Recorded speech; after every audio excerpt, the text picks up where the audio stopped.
Well, Hello, good afternoon, everyone. This is Gail of Gaia, and this is Free Range with Scott Lemriel. Hi, Scott. hi, Gail. We're back again. Oh, darn, it just can't get out of this one. I know I won't let you out. It's fun.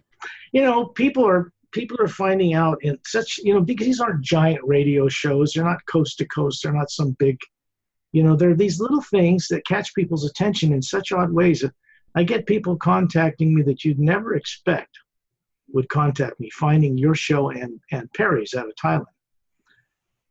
But they do. Somehow either the wives or the guys are following it and they tell their husbands and things go on and move forward like that. But that's the way things are down here. I would have to say that anything that's ever happened here, good and bad, has been done by some kind of an inner guided connection. People think it's just happenstance, or the person's walking down the street and some director sees some girl. It's perfect for the part. And she becomes a star. She's waitressing at some restaurant. The stories are rare, but they happen like this. Or there'll be stories you never hear where someone's got an agency, and they're just as a film example. And they're doing something and they meet somebody and they're already an actor, but then they get a part that, like the guy that played the part for Avatar, was living in his car in Australia. He had done some acting bits, but he was broke and living in his car. And is it Cameron? Jim Cameron, yeah, contacted him. Somehow somebody in the agency contacted him, and they wanted him for the part. So he, out of nowhere, he's this star for Avatar. He'll be in the next 4. I'm waiting for the next one to come out. Yeah, it's been way too long. It has. I enjoyed that show a great deal. Yeah. A little less of the fighting and violence. But, No, the reason I'm bringing it up isn't to chit-chat about nonsense and idle gossip. It's about the fact that everything is connected. In my work, people come out of the woodwork and contact me because they have a sense of destiny. It wakes up in them. And usually they're being prepared when they're out of the body at night by friends and people from other worlds and different master teachers that they don't even know exist until a little later when the physical consciousness on Earth wakes up more to what's been going on, who's been working with them, and then they get real excited. And their progress as a being and waking up and recovering who they are speeds up. And it speeds up quite a bit. I mean, think of it. It's kind of a miracle that anybody at our age or beyond adult can even begin to tune into what this work is about and have a grounded understanding of what it's about. The books provide that because they aren't just neat little stories about people. They're based on my direct experiences in this lifetime and in others and on other worlds. A lot of out-of-body journeys, direct contact experiences, and all that. But the point is they're written in such a way that they become more of a visual doorway for people to begin to remember things they could never have learned on this planet and were never taught. And yet, back in their background before this life, they knew it, or they knew about it. It's not new to them, and it wakes up in people. They begin to realize that, wow, I used to know a lot more than I know now. What happened? Yeah, and I get a lot of comments on the videos too from people, and they're really go, oh, wow, I've never heard this type of thing before. No. And they're doing some of the techniques in the book, like the Sayers Agenda, and they're doing some things that are beginning to have an effect, a constructive, a positive effect in their lives. And there's no money involved. I'm not being paid to do this or, paid to help them. That's, I do what I can with all the videos that have been created from conferences around the world, ones that I've created with a company in New York, little short, powerful videos with this beautiful, lovely woman who does this incredible job of narrating them. And those are out on YouTube and people find them. Mm-hmm. Eventually they'll find me or they'll find your show or Perry's, and they'll get a hold of me, and some bolder people would want to get involved in what we do privately, the group stuff. Mm-hmm. Like your friend. We won't mention any names because it wouldn't be appropriate. Yes. But, she wrote to me as you said she would, and I wrote back and wanted a little more background on her. Mm-hmm. Not to intimidate her, and just so I have an understanding of where her consciousness, how she got to where she is now, why she had the courage to find this or be told about it by you, and then to contact me directly takes courage. Yeah, she's known about it for quite a while already. Yeah, so it takes her a while, but eventually something motivates her. Mm-hmm. So at some point, I think we'll have her in the group session as well. That'll be fun because you know her and it can be kind of fun, you know. Yeah, that would be great. She's good. You'll like her.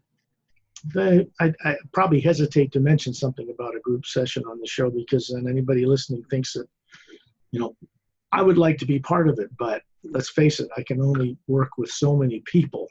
Yes, we're growing fast here lately. You know, a group session on Zoom is you see everybody, you talk to everybody live, and then we go on a journey and I take people places and things like that.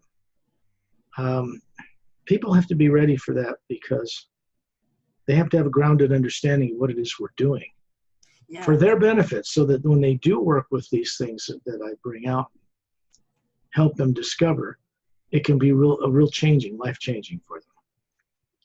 I don't want to waste time. Trying to figure out a way to portray an introduction for the show as well. And so I'm kind of working on that because that's one of the things that I think is so unique about the show that we do is the journey and the hue and how it affects people in a very positive way. Yeah, and it's good to have an intro. It doesn't always have to be the same, but it can, so you have a standard to your show. That's what I was going to do. I'm only one of I have several guests you do, I guess, but yeah, it's good because people identify with the either some tune or what you say, and they expect it each time, like an episodic journey, you know. Mm-hmm, mm-hmm. Yeah, for a while when I first started doing my shows, I did different alternative health related people, and then I ran into your. Right now, I just do two, and then one that's kind of private for practitioners that I'm doing with someone who's a DNA expert. Yeah, very good. Let's see, your volume's at about halfway, right? Right. It's okay. It could be a little bit better. Which way? Yeah, I missed a little louder. Just a tiny bit past halfway if you can, before we start the show so people can hear you well.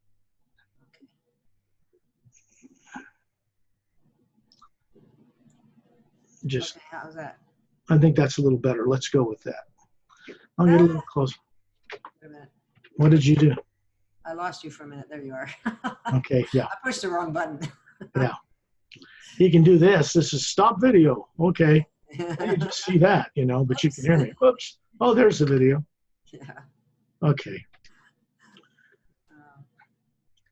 So what are some of the comments people have been making? I think you wrote me about a couple of them that will write to you after they see one of your shows when you put it up on YouTube, on your channel. What kind of things are they saying? Just generally, what are they saying? They tend to be general comments that they enjoy the show and they look forward to it every week, and that they appreciate and know the haven't heard of the hue before and wondered where things of that nature. They're all very positive. Very positive. There's been a couple negatives, but you can expect that because we always have trolls and so on. Well, some people don't have anything better to do with their lives than bitch about everything. Or they're working in fear and they've got their little pet addiction to maybe a religion or something. And they're scared to death of evil. So they basically are wrapped up in it because whatever they're scared of and afraid of, they tend to draw to themselves. Yes. And then they try to, it's just weird how people are. I can't blame them because they've been brought up on a planet where the work I do is not taught to them ever, at any time, anywhere in their life, growing up here.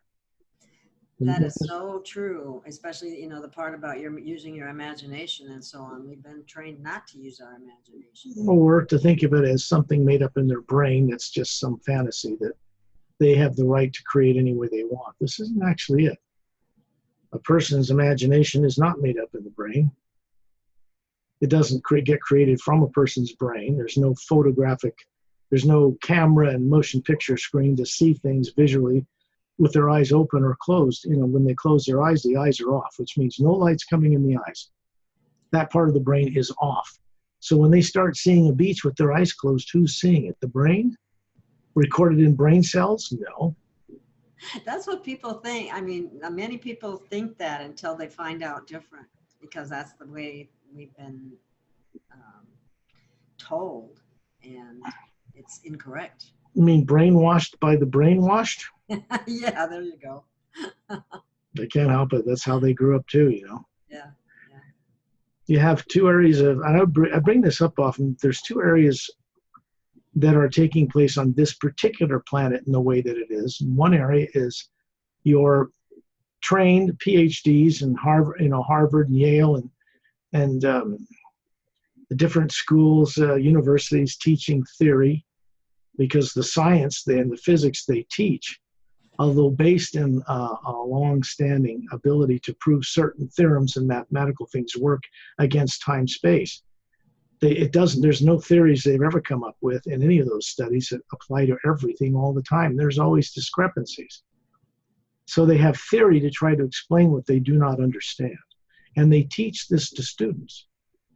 Then you have that group of PhDs that are never classified. They're never told what other PhDs that have been taken aside, signed non-disclosure documents, and taken off into reverse engineering extraterrestrial technology, even meeting some extraterrestrials. You got the two, and this group here that's classified cannot talk to this group. So their own peers aren't in the know that this group is on this planet.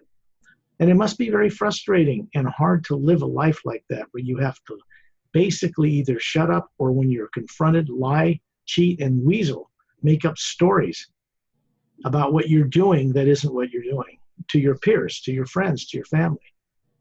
And of course, the problem with that is, in the long term, anything that's negative or deceptive, dishonest, where they make up a cover story for an extraterrestrial phenomenon, they want the public to remain ignorant, that means they're lying. And lying and deceit is negative, and it causes disease in the body and in the emotional and mental structure. Because if you put out a negative energy, in space-time, by the very first one of the primary laws of physics, every action creates an equal but opposite reaction. And this is true of thoughts and emotions as well. So if people are putting out deception to their fellow men because somehow they think as an elite group they have a right to know this stuff, but for the good of other people, they don't get to know. That's just an ego trip. I don't care how they justify it. It's done, well, basically to protect proprietary design of technological breakthroughs and extraterrestrial-based science. It goes into weaponry, maybe reverse-engineered anti-gravity craft and all that. And they don't want other countries, other people to have the advantage the United States would have by knowing it without sharing it. Other countries are the same way. The problem with that in the long run is it ends up being destructive, because countries will not get along simply because they will not share for the benefit of the whole planet. And that's negative. And it sets up repercussions in space-time, because people are putting out ignorantly, with a wrong use of their imagination, which is a manipulation around the spherical nature of being, like what's above your head. The real Atma, the real soul, the real personality isn't the physical body at all. And it's not nuclear, it's not made of atoms and protons and all that. That isn't what we are that run bodies that are made of that. We are a different kind of energy. And it isn't nuclear in nature. Call it higher science if you want to. I've got a question. Mm-hmm. If something is classified and they're not allowed to give that information, would they be better off, or would it be any better for them to just not speak of it at all? But that isn't how it happens, is it? Somebody gets out and whistle blows. Somebody has a conscience, and they decide that what is being kept from people is destructive, because they can see what they're working on and who they're working with, and they can't live with themselves anymore, lying. So this stuff gets out of the bag no matter what you do. And then it has to be more money and more energy to squash that and squash that and squash that. And every time they're putting out this stuff, because it brings back to them the kind of suppression and deceit they're putting out, they get deceived and misdirected in life. And they make bad decisions about what's good for all life here, thinking they're doing the great thing for all humanity. Negativity and suppression and negative emotions and thoughts being perpetrated against the public, for the sake of the public, so justified, will create conditions in space-time that will teach the people doing it better, that they shouldn't be doing it. And then the rug gets pulled out from them all the time, and they're shuffling all the time to keep a lid on. And it gets more and more difficult every year and costs more and more money. It's top-heavy. After a while, it all breaks down or they come clean. It's simple as that. And I think they know it. They're not intelligent people. I think I would say a majority of the people in the classified arena don't want to be that way. They don't want to do it to their wives. They want to lie to their own husbands and wives because they can't even tell them. And they're living a life in a lie like that. And it's harmful. They have mental breakdowns. They get disease like everybody else. They die. It's negative.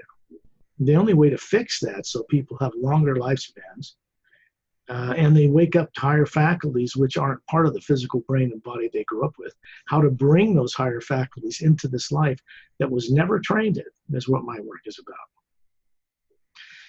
Yes. And it's not just me. There are beings I work with from other worlds and other realities, master teachers that are highly more advanced than any guru that's ever been on this planet, that the public ever knew about. And they're not on ego trips, and out there they don't hide this stuff from their people. So they have hundreds of millions of worlds working together in harmony without money. They don't barter. The whole cultures are set up to benefit all life. They share. What a concept, huh? What a concept.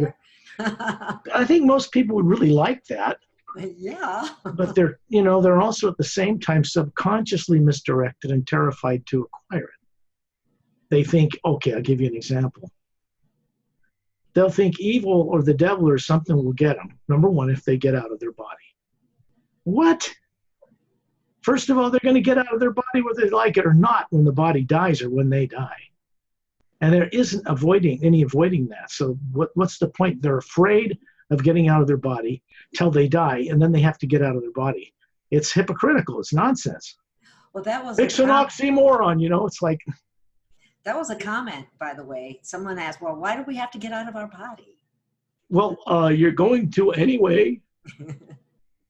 You might as well know how to do it and not be afraid of it before the body dies. Why? Because it gets rid of the fear of death. And you know where you're going before you die. What a different life that would make for everyone.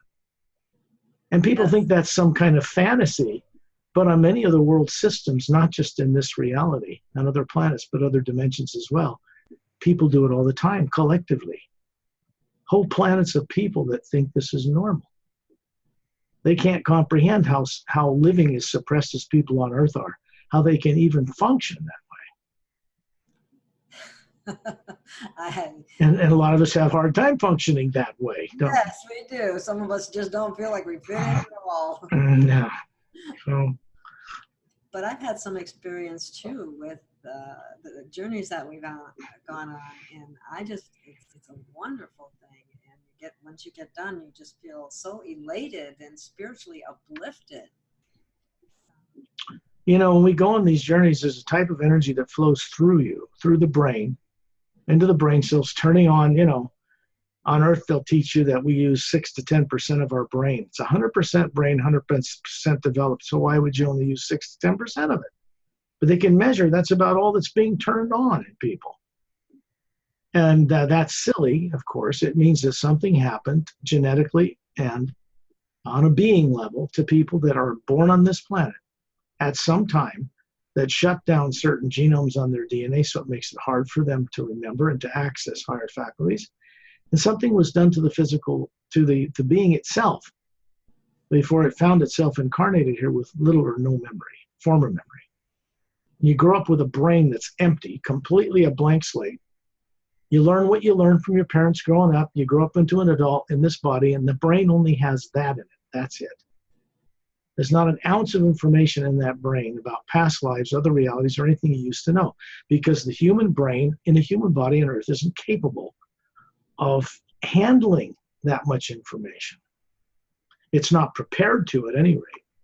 So it's the being that runs the body that isn't physical that has the ability to know and remember all this stuff. And it carries it around in itself as a sphere of energy through many lives on many planes in many dimensions.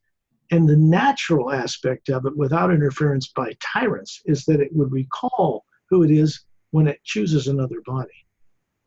And when it gets into another body, and even as a baby, it would have the ability to leave that body and be an adult, a mature being, not physical, but the Atma, or what people on Earth call soul. And it will have as much information about all of its existence in time and space and beyond time and space downloaded into that brain as that physical body's prepared to be enlightened. about all this, which you don't get on Earth. You don't get it growing up. They don't teach it in universities. You don't get it in school. You don't get it from your parents. You don't get it from the government. The military-industrial complex, classified people won't even talk about extraterrestrials to anybody outside their collective secrecy. Yeah, and I have a whole family that doesn't believe there are extraterrestrials. That's okay. That's just amazing when you think about it. Well, yeah, it is when you think about how suppressed that is, that thinking. When they believe that, they are limited to the brain they grew up with. And that's it. And then they die. So what do they have? They cling to a faith or somebody outside of them, yes, some authority that's supposed to be speaking to God for them.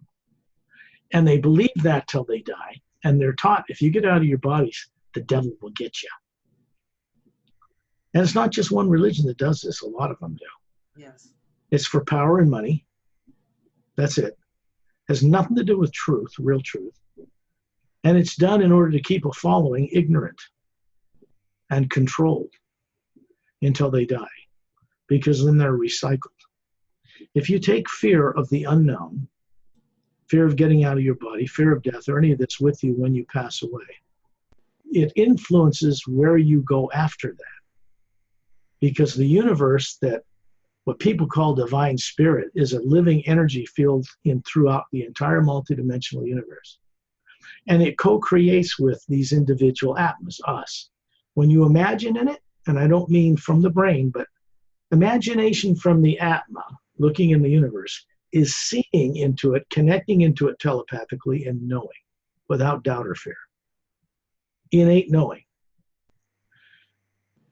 When people can do that, they begin to recover what they know before they were this in this life. And then they learn how to bring it here. Re-educate that brain. Condition that nervous system to handle much higher energy and higher faculties of being.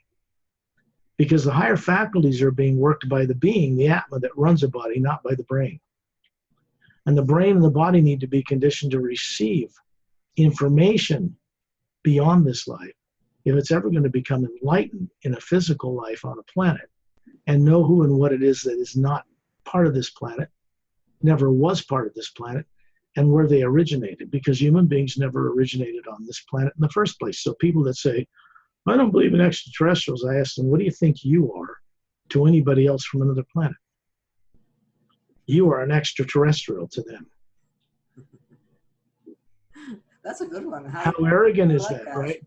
There's no extraterrestrials. Oh yeah, okay, well then where did you come from? Well, God sent me here from some abstract heaven they've taught to believe. They don't understand it, they don't know it, they don't experience it, they're not certain of it, they're in doubt, they're in fear about it, you know, and they're never really confident. Confidence can only come from direct experience. It can't come from faith. Yeah. You can have you can pump up the illusion that you have faith that's certain, but without the experience to back it, there's always doubt mixed with it because it's not certain. I remember when I was young, I questioned certain things in religion and answered things that didn't make any sense to me. And what I was told, well, it's just too much for your little brain to be able to understand and comprehend. And the people saying that don't know what they're talking about either. That's what they're using to justify their not knowing, so you don't get to know either. They just pass it on. It's the same ignorance. Can't blame them. I don't blame people on Earth for having nothing but a belief to rely on their whole life instead of really knowing. The purpose of a human being is to become a co-creator with the source behind all life. There, I've just said it on a radio show for the first time in history. The simple truth of it, everybody said, what is my purpose of my existence? Why do I live? How did I come to be on Earth and all that? Underneath it all, there's only one answer. It isn't what people think. It is not to worship a savior. It is not to worship the supreme being in ignorance without knowing what it is, just on belief. The purpose of a human being, that which runs a physical human body, but is not the body, is to be a trustworthy, enlightened co-creator with the source. What people from other worlds call prime creator. People on Earth could call it the supreme being. That source does not demand that we worship it or insist or innuendo that we worship it. Never did, never has, and never will. It only requires that we know it and respect it, and we respect all life. That's divine love.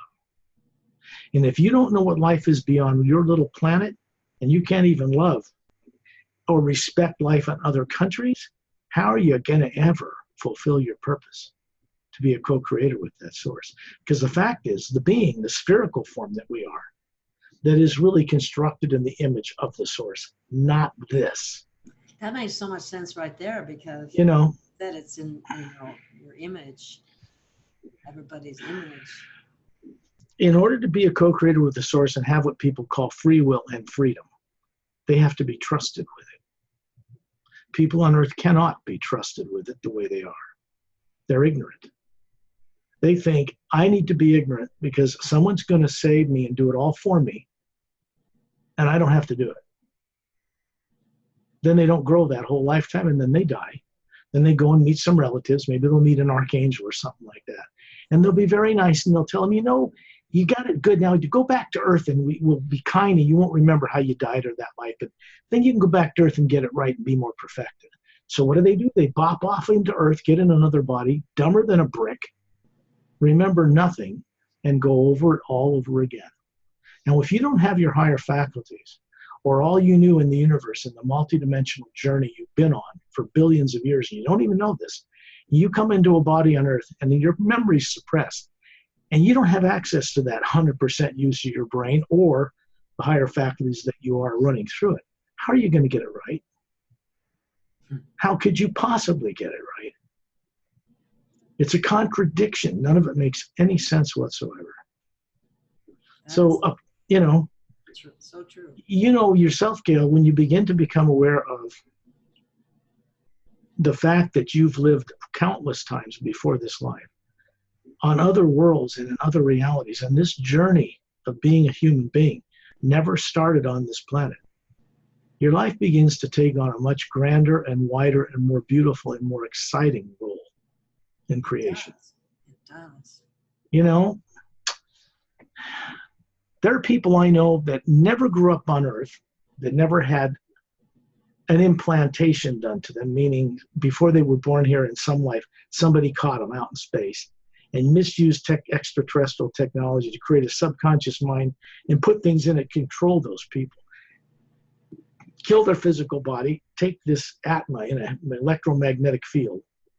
You can't harm the Atma itself with material things, but you can create an energy field around it through which it looks at the universe and sees distorted images of itself and what it used to know, and is terrified to know it. And you stick them in a body on Earth so they'll never squeal.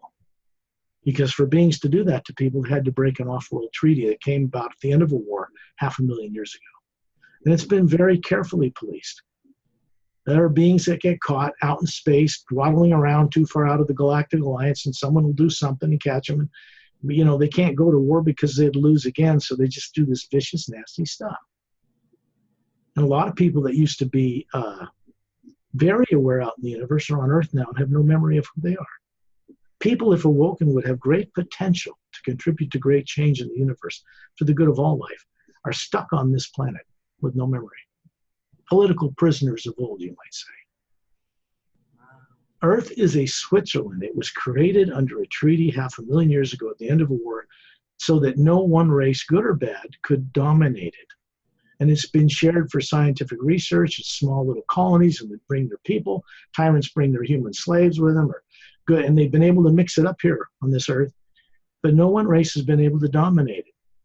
There are races out there, mostly benevolent, a couple of tyrants. They're so far technically advanced of humans. If they were allowed to, they'd come down here and kick our ass and kill and eat people and just waste this planet, take its resources. If they were allowed to, they would have dominated it long ago. They've tried, and they've failed. The influences of that corrupt Cold War, so to speak, has had a direct effect on the way this planet is today and its people not getting along. You take people on a world that are primarily respecting the source of all life and kind of a Buddhist charisma. Take people in a kind of an area that's maybe I don't want to say a religion or name a religion, but Arabic in a nature, and the way they believe in, okay, and then more of a Christendom from old times, right? The way they all look at the supreme being or how they have their symbols for worshiping what they worship. But on those worlds, they knew what the source really was. When they're captured and brought here for one reason or another over 500,000 years in galactic history, people do not know on Earth. And they're stuffed in bodies here and made to forget. They are coming into this life from different world cultures where it's not called Buddhism or Muslim or Christianity or anything like that. But they have that's where they're getting their basic symbols and structure from that wasn't originally created on this planet. And it's brought here unconsciously, and then they're fighting it out with each other to see whose religion is right. When they don't do that out there, that's Earth. You throw those people together with different skin colors and different races that also did not develop on this planet, that were indicative of evolutions of human beings and sun systems where they got darker skin, or they looked like Eskimos, they looked African American or Caucasian, in millions of worlds out in our galaxy. And they end up on Earth unaware. And you've got the conditions we have on this planet. And that is not free will. There's nothing free will about that. If a person is born here, grows up in a new brain, learns what they learn in that life, so that human personality only knows what it had in this life, and that's all they're left with. They're left with one tiny little fraction of existence, growing up with little bits of data and gossip and nonsense, and growing up to be an adult, understanding what people believe might be true, but not really knowing it. And then you have a whole culture of world adults like this, 7 billion people, trying to figure it out with no access to higher knowing. That has to be woken up in people on this planet for this world to be transformed. That's a given. It can't be done any other way. So what's underway now, one way or another, whether people believe it or not, because of what's been decided outside of this planet regarding this world, is to help people regain their free will, because they don't have it right now.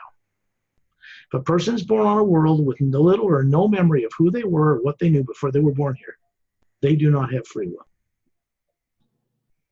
How can you have free will if you can't make decisions based on what you know in eternity in the universe as an energy being, and you think you're one of these? And you identify with it as it grows older, and you go, oh, I'm this body, and it's growing old, and it's turning into a prune, and now it's dying, and I'm dead. They take that image with them out of the body, which they go out of their body whether they like it or not or believe it or not. They find themselves with people in some other reality, wondering what happened, and somebody explains to them, well, you had a stroke, you died. I did what? Yeah, see, there you are. And they see that, and they're all aghast, and oh, wow, gee, now what do I do? Then they get conditioned. People talk to them and calm down. See, you're still alive. It's all good. Sooner or later, they don't go to some permanent heaven. They think they're going to. Maybe for a short time, but eventually they're convinced to come back to this earth. And they're creating it without knowing it from fear of the unknown, fear of death, terror of extraterrestrials. What about going to other dimensions? There's heaven and hell, right? Which one are you going to go to? They carry these concepts with them that are all phony, and they're afraid, even for the sake of who they worship, they're afraid. And the fear, which is negative, creates negative imagination of the future, and they magnetically draw themselves back into an incarnation here or some other world with no memory, because they don't want to face that terror, and the fear rules them. That's evil. So you want to get rid of that in people and neutralize that so they can be free to embrace knowing the source behind all life, themselves, that isn't this, how to move it around the universe, and how to be conscious about it. What about the people that come, they die and they come back to life and they got these stories that they tell? You mean going up the tunnel with white light and all that? Yeah. Maybe some people. There's a thing called the pineal gland, the center of the brain. And when a person leaves their body, and certainly they're in a near-death experience, they seem to be going up a short little tunnel into some white light. They're just leaving the body out the pineal gland, out the top of the head. And they're popping out into a higher frequency in a higher dimension, still looking at the body, because the Atma can see itself in the astral plane, it can see itself in the physical plane at the same time. The Atma is the one that's experiencing someone body dying, and up goes this energy, and then it's got a life it's living in the next dimension, the first heaven. Some people would call it that.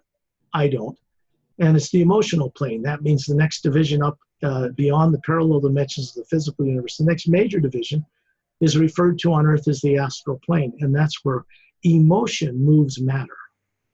On Earth, effort moves matter. I pick up this cup, take a drink of tea, and I have to use it, so I have to push matter around. In the astral plane, you can do that too, but things are also moved through emotion.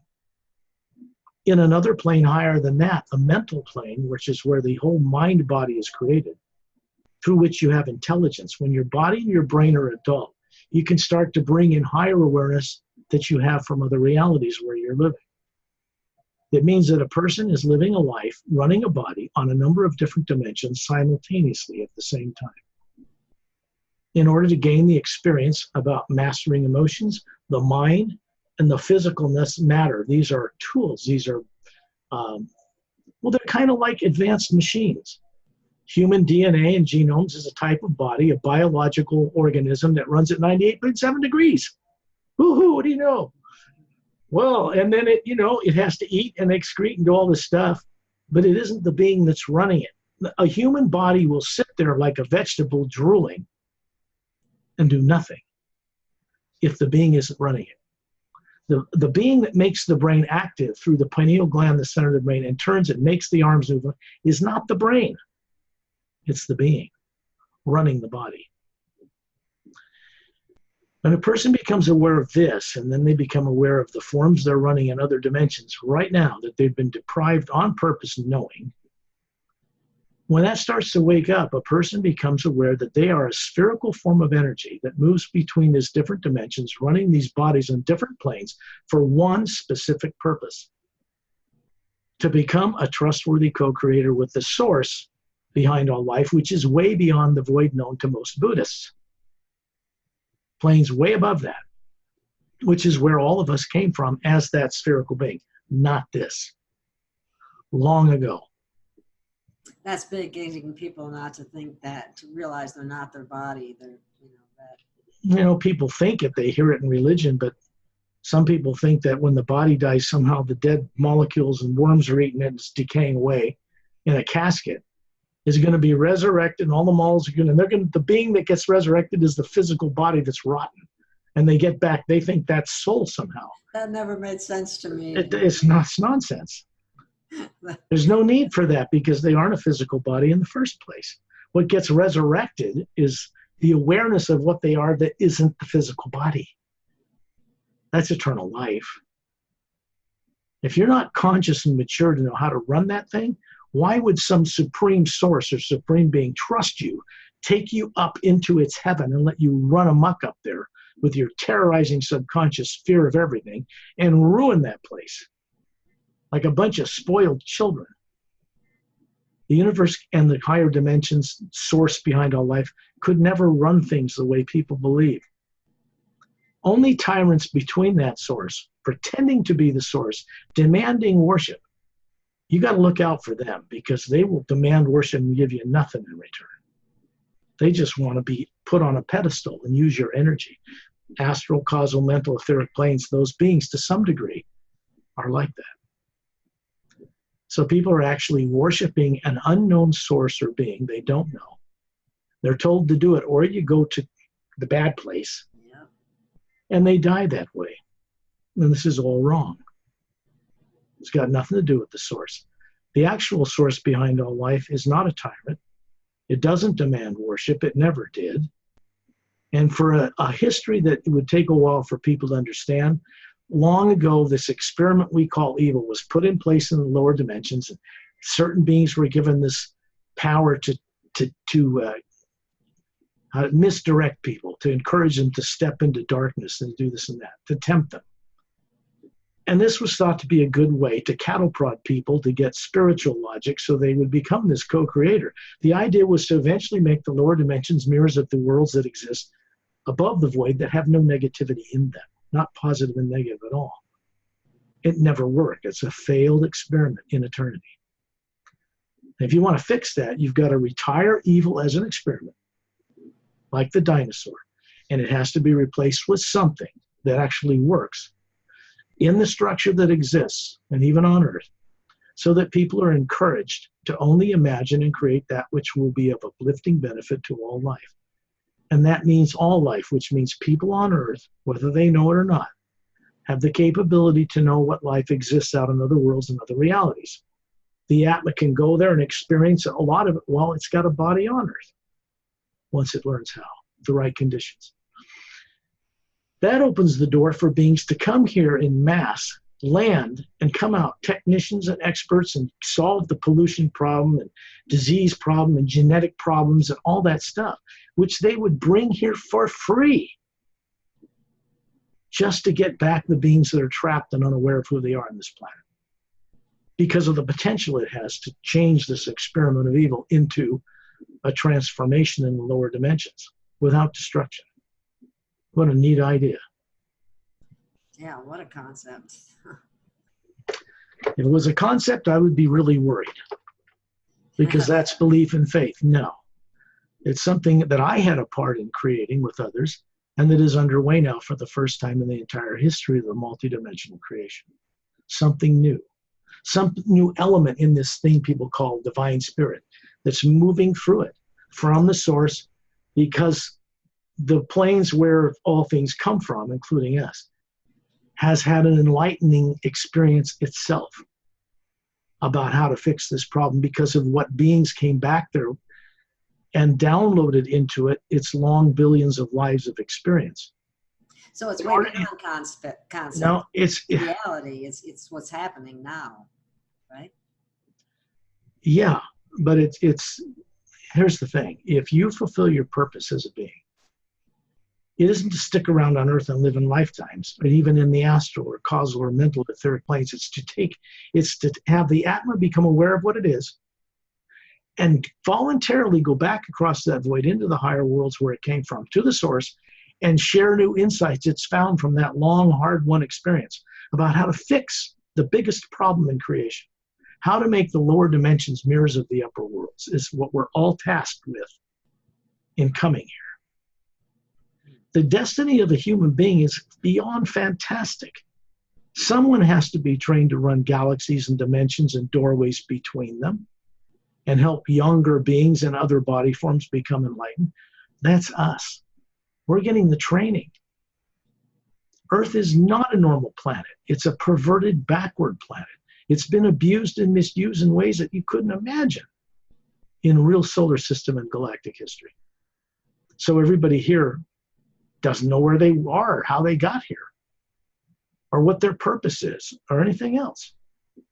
And you've got people in government and classified arenas that are the same way, trying to make good decisions about a world with no higher awareness like that, what to do. They just flip a coin and hope it works out. Oh, hey, here's a good one, Joe. Oh, we got a bomb. It's a hydrogen bomb. Let's set it off in our atmosphere, see if it works. Oh, but the radioactive fallout will poison the whole planet. Oh, it's okay. Let's just blow it up. That's people on Earth with no memory of who they are make decisions like that. And they are only destructive, never constructive, ever. The repercussions in space-time for doing that are serious. You cannot blow up such things and harm nature and the world and vibrations and not expect it to come back to you, because it will.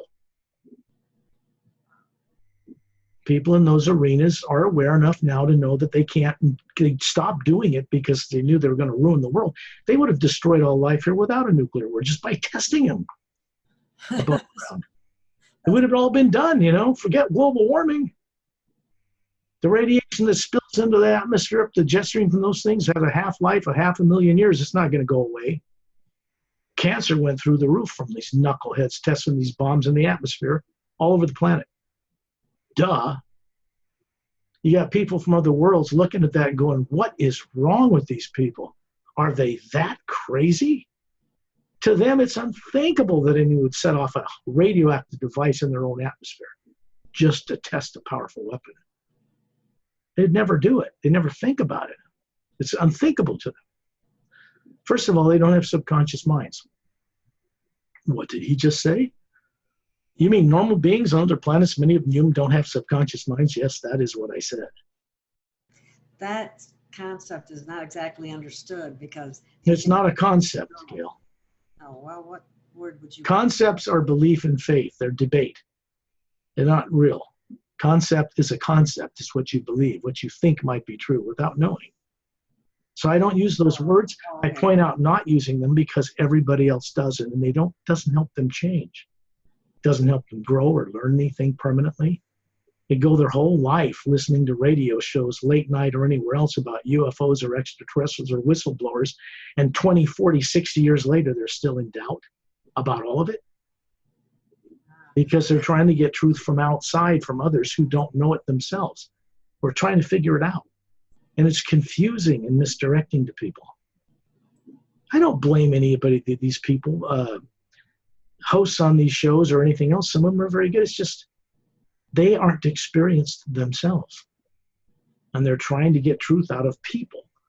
And one day you have a show with someone on that's a PhD not classified. Oh, we found 4,000 exoplanets that looked like, could be like, there might be life out there. Then you got this other group or some given an order by a classified system that they're starting to disclose to whistleblow something. And there's extraterrestrials been working with all these years. And he's a PhD too. Now you got two bodies of information coming out to people on this earth and through the internet in equal measure. Truth and misdirection. It comes out in a big wash of, I don't know, doubt. And that's where people are left. Well, I guess I'll eliminate that word from my vocabulary. Well, if you use it, know what it means, right?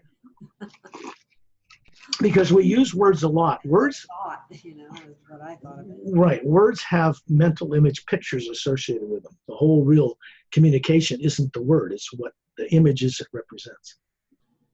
A concept is what you believe could be like this based on theory. It's a concept.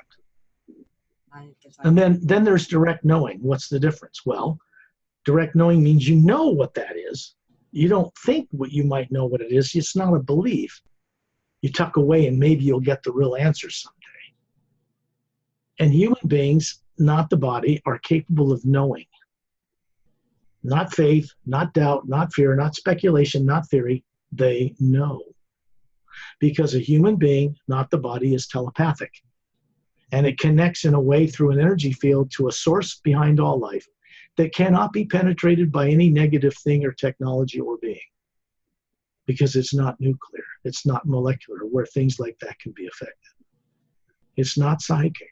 It is telepathic. They aren't the same.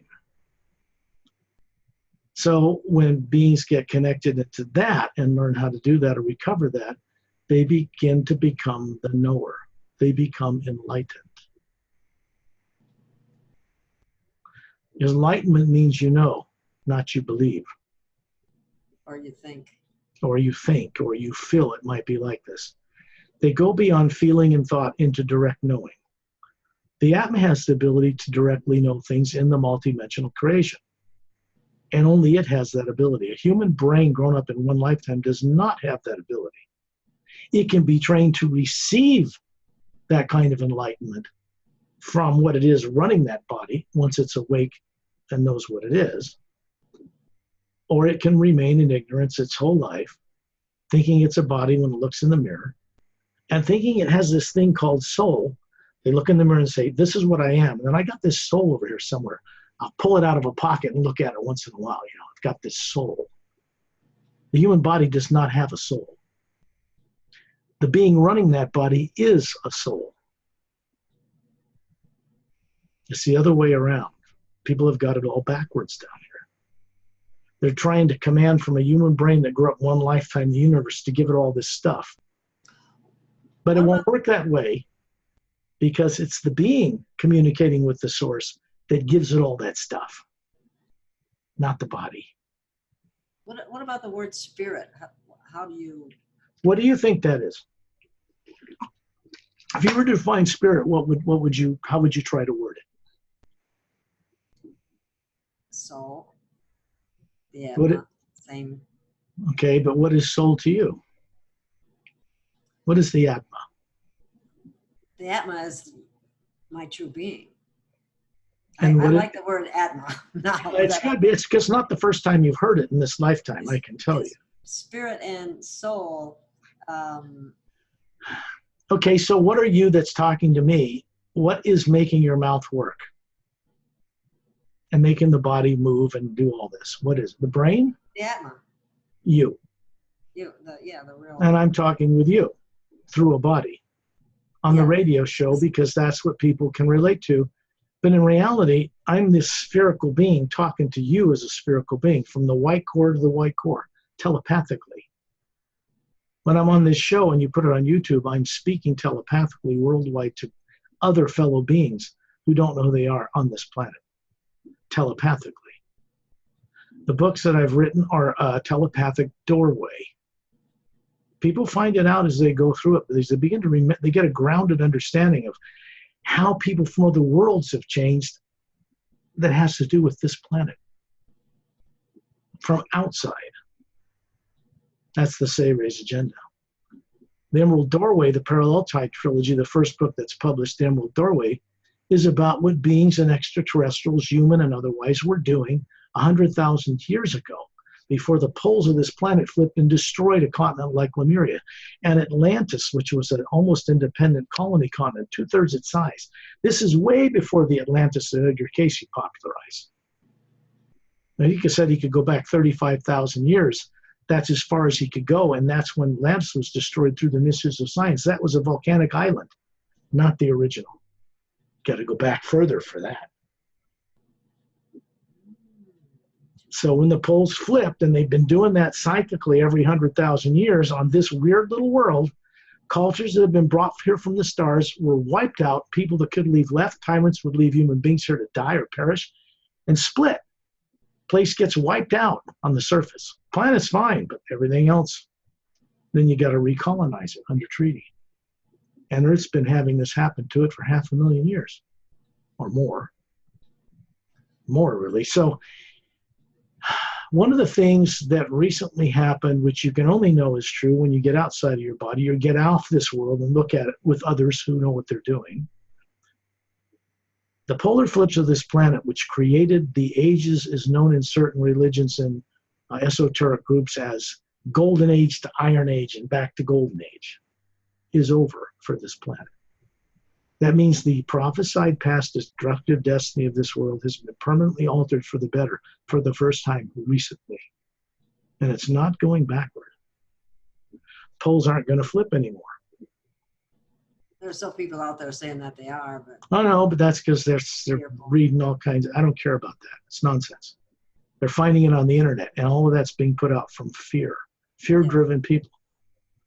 And they don't serve life by doing that, because sharing more fear about destruction and Armageddon doesn't change consciousness. It suppresses it. It helps to reinforce the ignorance of people. You're not helping people be enlightened by telling them there's going to be a polar flip. It doesn't help them change themselves or how they are. And they don't change on the planet. They're just scared the whole time they're alive here. In fear. How is that helpful? Well, it isn't. And it can't be. It's a concept that, I mean, it's a common sense really on another level. If you put out to the world a constructive view of the future as constructive and positive, then you're helping people to use their imagination properly. Otherwise, they're telling this omnipresent force, I want an Armageddon because I want to be saved and go to heaven. Let's destroy the world for the sake of God. And when they're doing that, they're asking this thing that co-creates with them to come along and blow the place up. And they think that's going to be looked on favorably by the source beyond all life, that you blow up your planet so you could go to a free ride to heaven? No. How about no? How about no, that doesn't work that way? You're not going to have beings that are immature and unexperienced on earth going to some permanent heaven so they can be turned loose to wreck that place too with their fear. Fear is destructive only. Nothing new has ever been invented in eternity from fear. In fact, nothing's ever been invented ever from fear. People that run in fear, tyrants, royal families, extraterrestrial tyrants, who run in fear and dominate other races that have done that in the past, are doing so because they are living in fear themselves. And their thinking is, I better suppress all life before they do it to me. That's how they're thinking. They didn't just pop out of the ground one day being tyrants. Something was done to them in galactic history that made them tyrants, by even worse tyrants. You go into galactic history properly off this planet, you begin to see the true picture and your place in it, and how to be constructively creative to change it with others who are doing it in trillions, countless trillions, moving in a new direction in creation right now. In other dimensions and other realities and other planets, things are changing. So the past prophesied annihilation of this world that people saw thousands of years ago has been permanently altered. People on Earth are going to have to find it out whether they like it or not, because it ain't going in the direction they think it is anymore. Yay. You know, I just bring it out because no one else is. And it's because people, when they hear it, some part of them will recognize truth when they hear it and it'll begin to surface in them. So instead of my telling people data about what's true, I assist people and the beings I work with from other worlds and other realities, help people discover this knowing for themselves,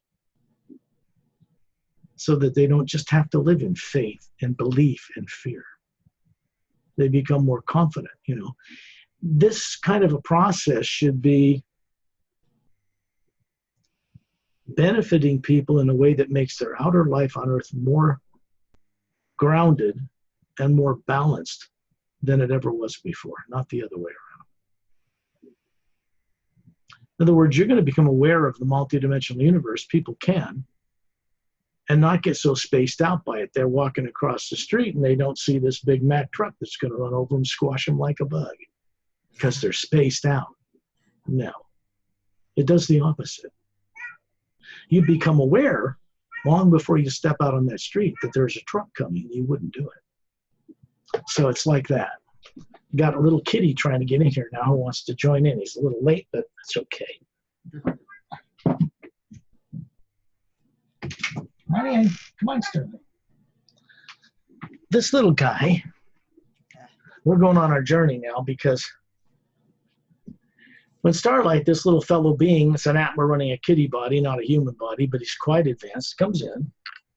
He'll usually come up and sit on the chair behind my head. He'll tell me he wants to come in. Then he'll get up there and lay down and go out of his body instantly. And then he goes and joins people we're going to join in this little journey. Hi, buddy. And because he didn't grow up with a subconscious mind like human beings on Earth, and he just puts his body and goes. And he's already up there waiting for us. This kitty is an Atma. He's not an animal. This body is an animal as a body.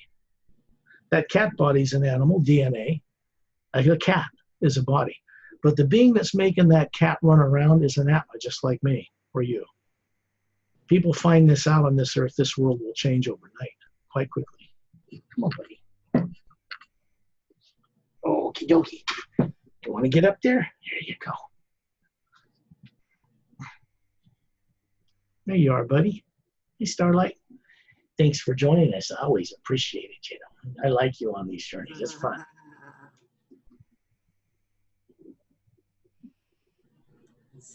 Find it as comfortable spot. Yeah. He's getting ready. He's going to go on a journey. He's always there, even when I get phone calls with people like you or Michael in New York or something. He's there. He comes in the room, hears him, comes right up to the phone and goes, row, row, row, row, says hi. You know, he knows. That's a lot of fun. To have an association and a friendship with a being who's not human, who you respect and love. It's just a lot of fun. And he's telepathic, this little guy, too. Kitties are like that, you know. They see and know things without human language. And they're all different, some higher, more evolved than others and all that, but this little guy's particularly well evolved. I was in what's called the astral plane. And I was coming down into the astral plane from the causal. That's two major dimensions up from the physical universe. And I was riding in a chair lift that has a number of chairs, but there's no wires, no towers. They just kind of levitate down through the air. They're moving for me from one dimension into another one, and drop me off near a store. And I was riding along. It was a beautiful day, and poof, there's starlight shows up on my shoulder. He says, "You think you're the only one can get up there?" Ah. And he's done so many fun things where he shows me that he can get around just like I can, out of my body. And he's aware when he's doing it. So if a cat can do it, why not a human being on Earth? Have to be willing to put in the time. Mm-hmm.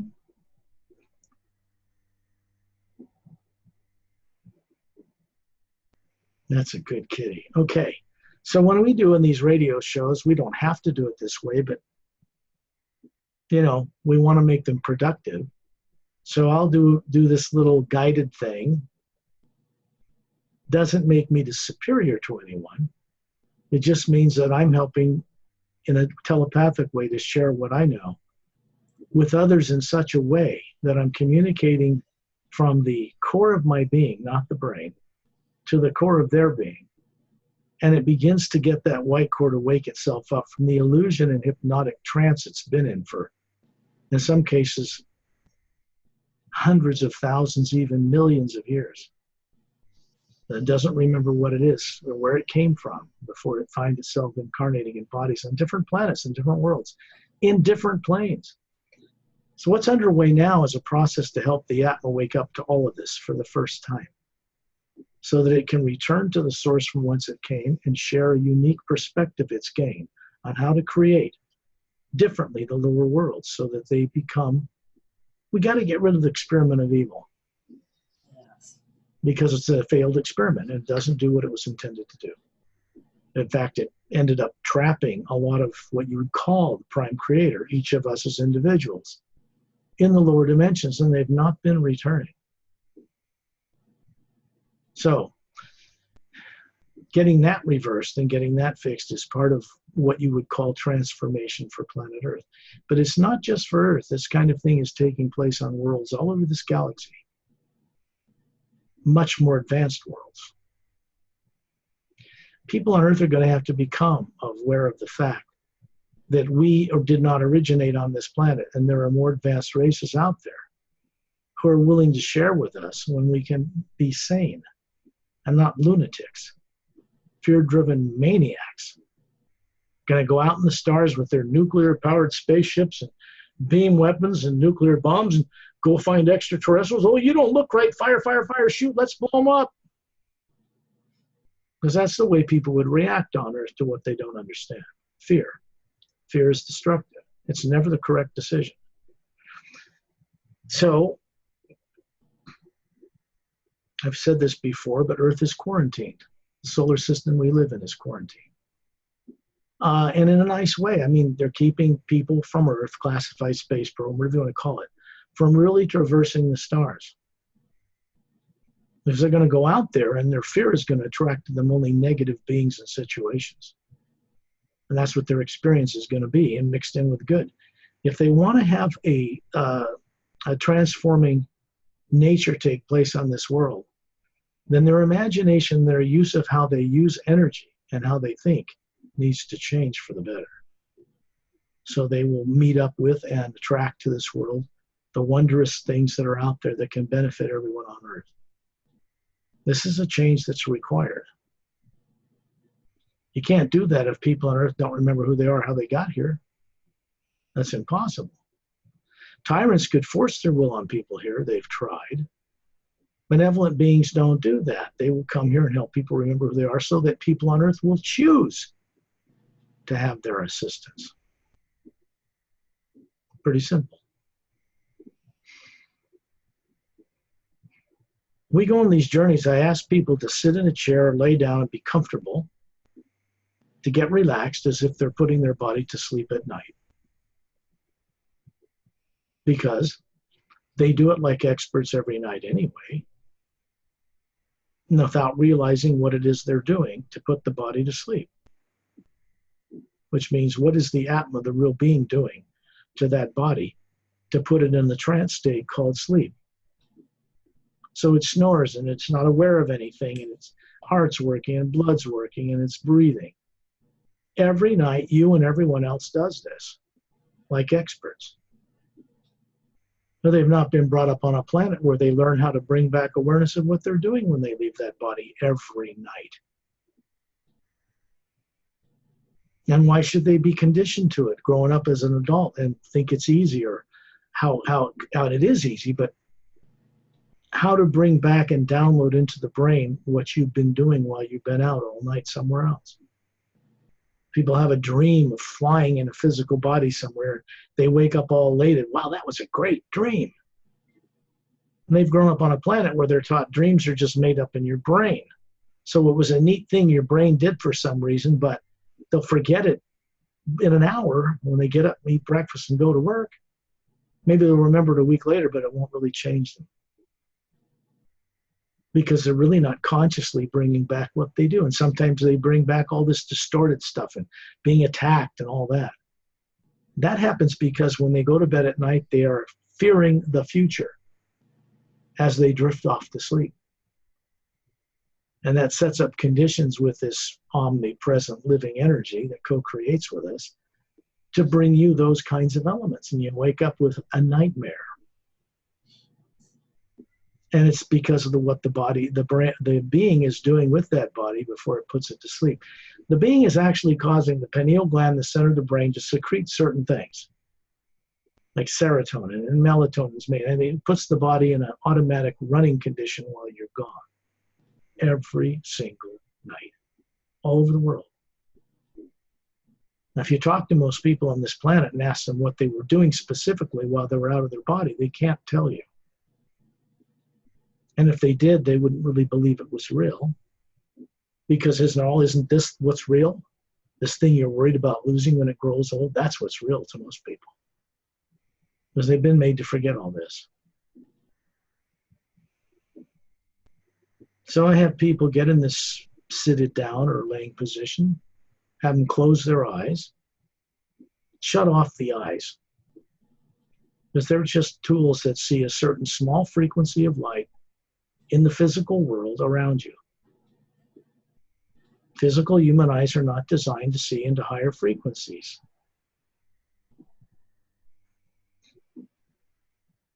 With the eyes off,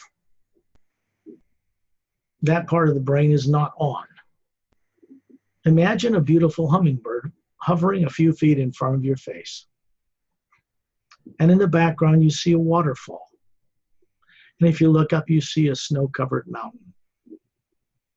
And a beautiful nature scene all around you on a beautiful, warm summer day with a little cool breeze blowing around you. Now, who or what is seeing what I'm sharing with you?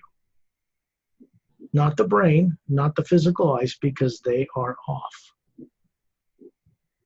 The eyes connected to physical matter in the very lowest of dimensions to this earth is not on when the eyes are closed. So something else is seeing this. It's not the brain. There's nothing in the brain that has a motion picture camera, projector screen like a movie theater for you to see things. Something else is seeing what you imagine. This is what I'm pointing out. Now, if people were taught this and grew with confidence in this experience from childhood, they would be very different adults today on this planet.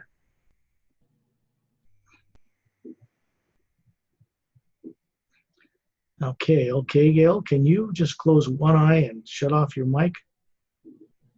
That's it, just for this session. Then we'll turn it back on. Get a better recording quality that way. There we go. Just for now. We'll get a much better recording quality without backfeed and stuff.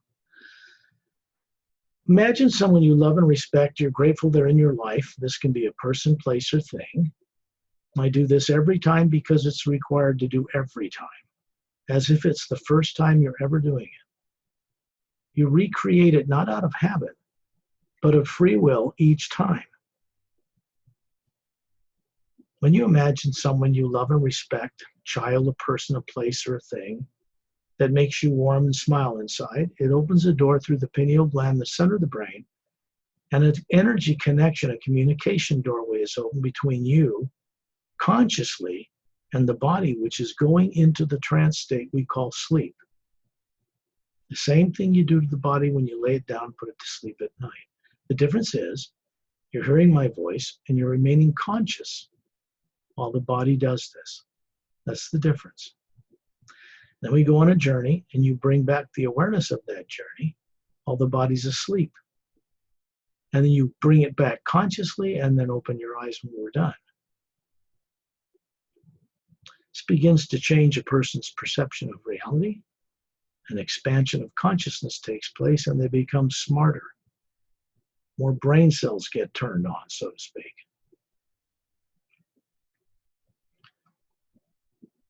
I always send out this statement myself because I practice what I put out there. And here's what I say to this omnipresent living field of energy scientists call dark matter that they know isn't dark and it's full of energy between every black void in space. The physical eye sees it as black, but it isn't. The Atma sees it as a bright light with a golden essence to it, filling the void of space between planets and moons and stars and galaxies. All those worlds are suspended in a medium of energy that is not nuclear.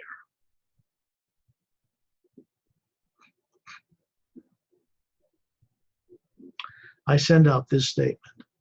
Safely show me deliberately hidden truth on a grand multi-dimensional scale and a much greater knowing of the expansive love within it.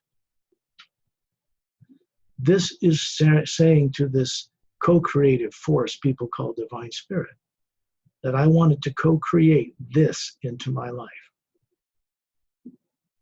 It works much more effectively and efficiently with people when they're imagining and creating things which are for the good of all life, not just for their little religion or their pet belief or whatever, for the benefit of all life everywhere, not just on Earth, all of it.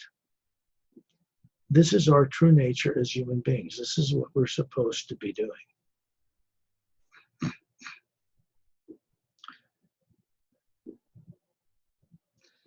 If we want freedom as a being, and to know who we are, and to remember all we knew, then we have to demonstrate to this living force that we are kind, and we want to create and wake up for the benefit of all life. Selfishness will not get it.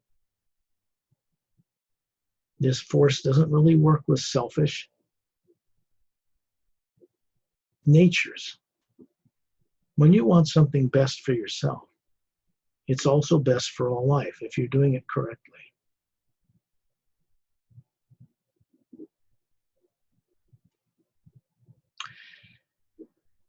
It's easy to imagine yourself walking in the sand along a beach. People have done it. Or you can imagine yourself walking on a brown moss-covered path. And your palms of your hands are sweeping over the tops of 4-foot-high lavender-tall grass, and you can feel it tickle your palms. You can smell the air, and it smells like gardenias and lilacs. It's some kind of a flower you can't put your finger on. And when you breathe, it feels like you're breathing through your entire form, out your back. And when you breathe out, it comes back through you. You're in communication with the energy that supports all life in that nature you're seeing.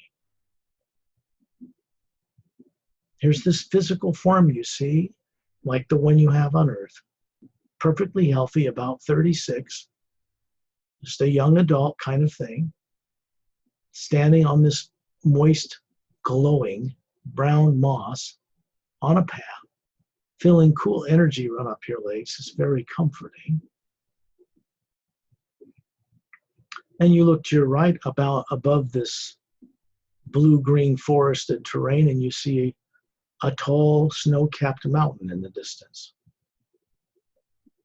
And at the base, 2/3 of the way up towards the Up towards the base of the mountain, up the plateau, you see a domed city, a clear dome covering a large city. It's not a metropolis with too many buildings. There's 3 golden pyramids with quartz caps. You can see a lake and a small semicircular mountain range in the background. In the dome, it's for the aesthetic pleasure of the people who work there. When you look out towards the other direction, you see this brown path extends all the way to the western coast, and you can see an emerald green beach, sandy beach, glowing way out there.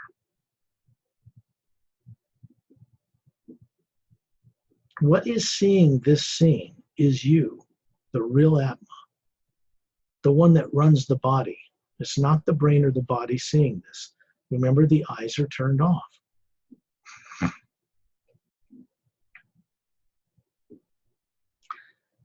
You can feel your body sitting in the chair, laying down on earth, in the trance state now, we call sleep. Now it's in the state you put it in when you go to bed tonight at night and go unconscious with it by identifying with it. But this way, you're staying aware. The body's in the trance state. That's very healing and refreshing to the physical body. You'll find that out when we return, because you're going to be bringing energy back to it that you need to bring back consciously to best benefit who you are. Imagine being above your body now, just like we imagine this wonderful scene. You are a spherical being with a white energy core like a sun, bright white light. It's not hot, it's not cold. It isn't nuclear energy like the explosions in the sun. It is an energy which is behind that, which runs and maintains suns and planets and galaxies. And you are comprised of that energy as an individual, like a drop of pure water in a mighty ocean of that same water. Individualized.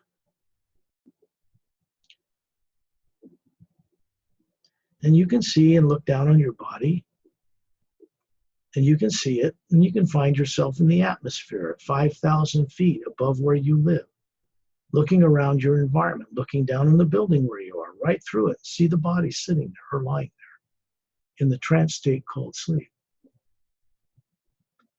And when you look around you, you'll see that there are other beings here joining you on this journey. There's myself. And how do you determine it's me if I'm a sphere of being, of energy? Well, you'll see a body projected out in front of it. Looks like my human self, but it's made of energy. It's not physical matter.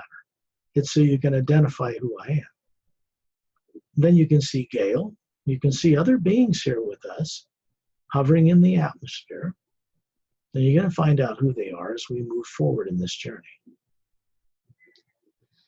You are a sphere of being hovering above, in the air, above where you live, and you are a sphere of being simultaneously hovering above, near the ceiling, above your body, looking down on it, smiling kindly at this physical form that you grew up with.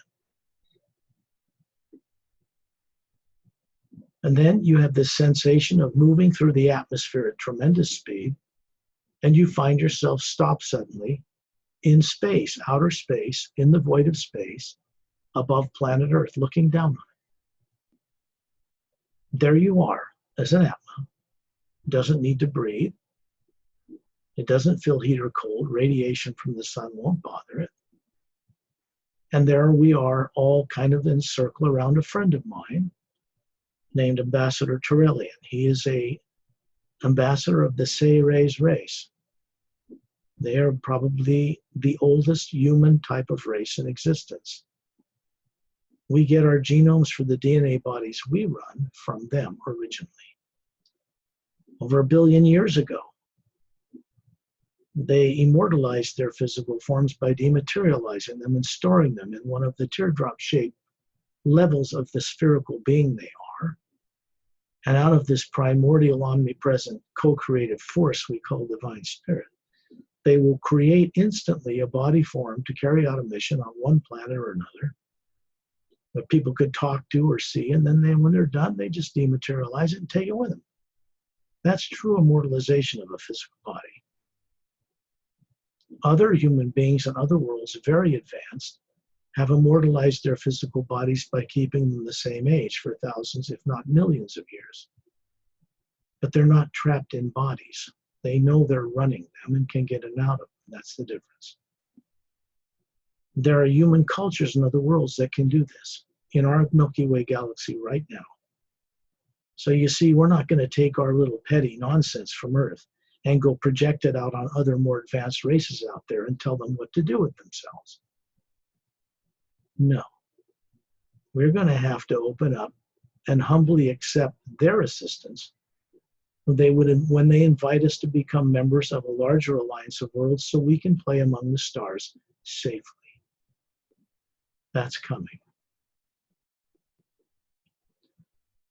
And you will notice when that comes about as full disclosure takes place on Earth.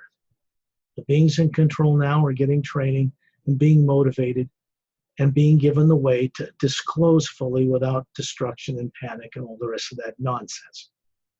All the people of Earth are ready to make this leap. They've had enough UFO and space movie shows and all that, good and bad. They know, most people know there's a lot of life out there they're not being allowed to know about right now.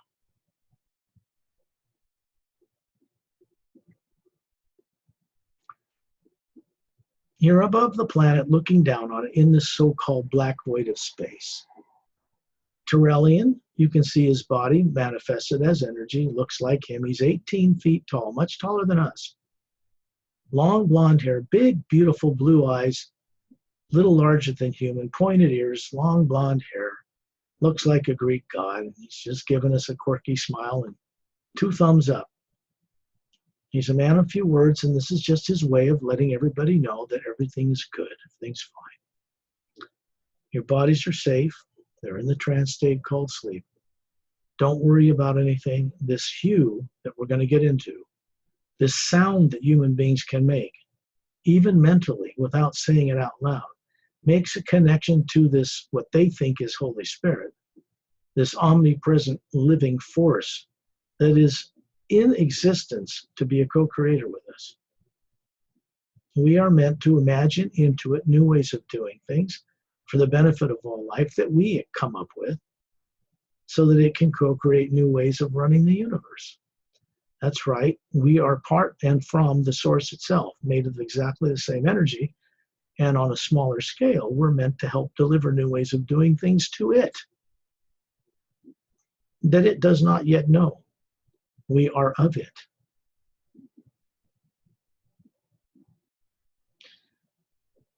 On many world systems and on many dimensions, beings know that they are this. Their cultures are very different from ours. They do not grow up with subconscious anything. You can see the black void of space, and now when you look with the eye, the core of your being at it, it turns into white light with a golden essence, filling the dark space between the Earth and the moon, the sun, other stars, other galaxies, becomes a very bright place indeed. You can see the polar ice caps of Earth below us, just as if you were a spaceship up there photographing it. Then you can see the moon circling the Earth, with all of its craters and no atmosphere. Doesn't turn on its axis. And then you see an energy field pass before you, and that world you're looking at changes. And now you can see Earth in the same place, but it's different. It has no polar ice caps.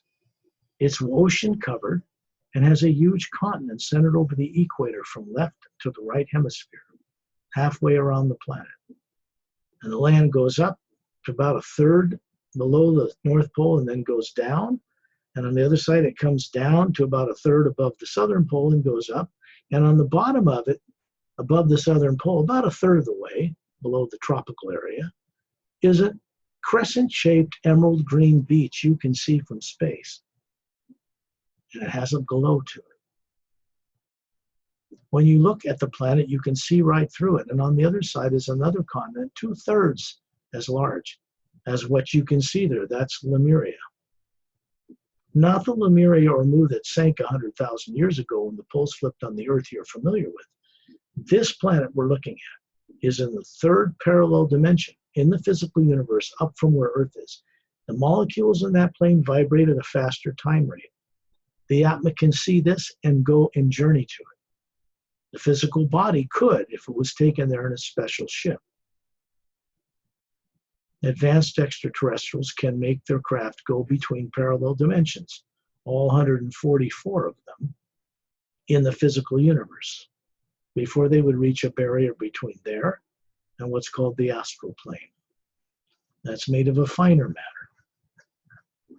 In normal circumstances, ships from the physical universe cannot go there, and vice versa.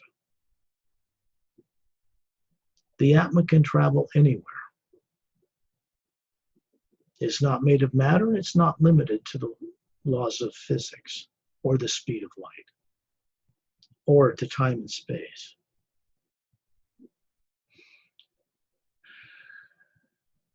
When you look at the moon now, it's taken the place of the moon you're used to seeing.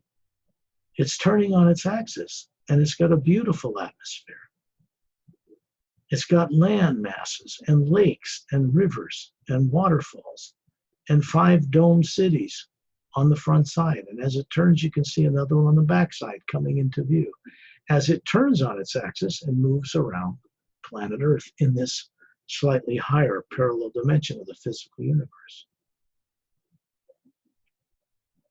You see that green emerald beach down there? The bottom of that continent, you're going to find yourself suddenly hovering above it, a bunch of us surrounding Turellian, above a blue-green ocean near this crescent-shaped, mile-long, half-moon bay-shaped, emerald green beach glowing with green light a foot above the sand. And you can feel a breeze pass through your being. You can smell the air, and it's pure. There's no impurities in it. You can feel the water below you, has nothing polluting it whatsoever. And you can see that emerald green beach, which is attractive to you. The next thing you find is that your bare feet are sinking down into that emerald green sand, and you can feel a coolness and a warmth run up your legs. This green energy is being moved up your torso, which is made of energy, looks like you, and it's smiling, and it looks up, and it sees you, the real you, the Atma, the spherical form of you, looking down on this body, looking up at it, smiling. Both are you. One is an extension of you in this plane, this higher parallel dimension, so you can have tactile sensation of the environment, transmitted into the core of your being, which is not matter. This is how we do this. And you can see myself next to Gail and some other people. There's a master teacher named Ramu.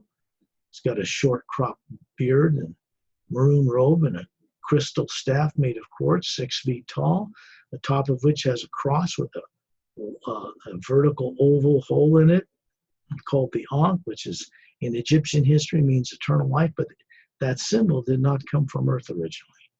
And it's a device. This master teacher carries it, so people already always know who he is. And the device is used on rare occasions. And on the other side, you'll see a master teacher with his feet in the sand, just like us. And he's from the Oceanian race. He's human, 6 feet tall, long, black, glistening black hair, slightly pointed ears like an elf, beautiful emerald green eyes, and he's got this skin that's pale blue. Not like Krishna really, but a pale blue, beautiful, ivory blue. And he raises his hands and you can see little webs between them. Otherwise, they're human. He raises his neck. You can see 3 little slits on each side of his neck under his chin that you wouldn't know were there if he didn't raise his neck. They come from a planet called Oceania, and he is a master teacher from the Oceanian race. And this is a being who has been the leader of his people, who helped bring into existence the Galactic Interdimensional Alliance of Free Worlds a very long time ago in galactic history. And there's Turellian. Now, Turellian has not got his feet in the sand. He's standing up to below his knees out in the ocean. And above him is the Atma of him, looking down on this physical form. He's manifested so you can recognize him. He's just smiling at us. He's there as kind of a guide and a protector on these journeys. Very advanced, more advanced than members of the Galactic Alliance. The Xeres were responsible for, in galactic history, bringing into existence body forms with a DNA, higher DNAs like the humans we have on Earth, that were designed to be capable of the Atma to run higher faculties of awareness through that nervous system. And people on Earth have a hard time doing this because certain genomes on the DNA, these little billion different genomes are switches, and tyrants have shut some of them off. And they've passed on genetically on humans on Earth, so that they have a hard time running higher faculties through that form until the right circumstances, conditions cross your path to change that.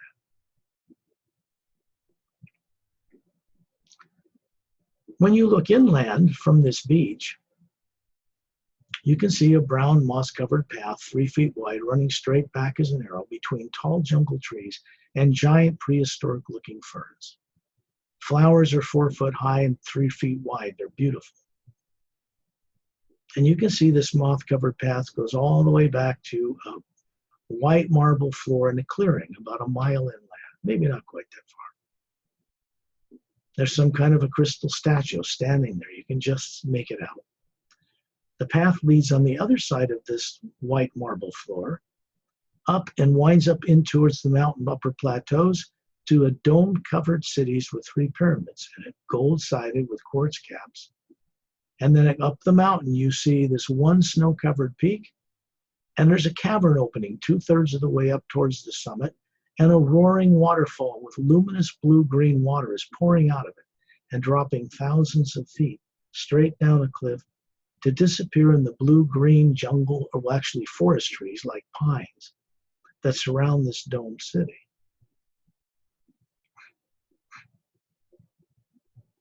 This is a little taste of what Lemuria is like on a planet Earth in a higher parallel dimension that exists, that was never destroyed by polar flips. The poles of this world, this Earth, have never changed. And this culture, this domed city, is where Galactic Alliance personnel and master teachers from the stars and higher realities from other worlds work. They can come from that reality into our reality to help protect it from being destroyed from nuclear weapons, which they've done many times, and to help make this transition for the first time in a new way take place on Earth. So you're visiting another planet Earth in the same space of the Earth you walk on every day, but in a higher frequency. And parallel dimensions and higher realities, in fact, do exist.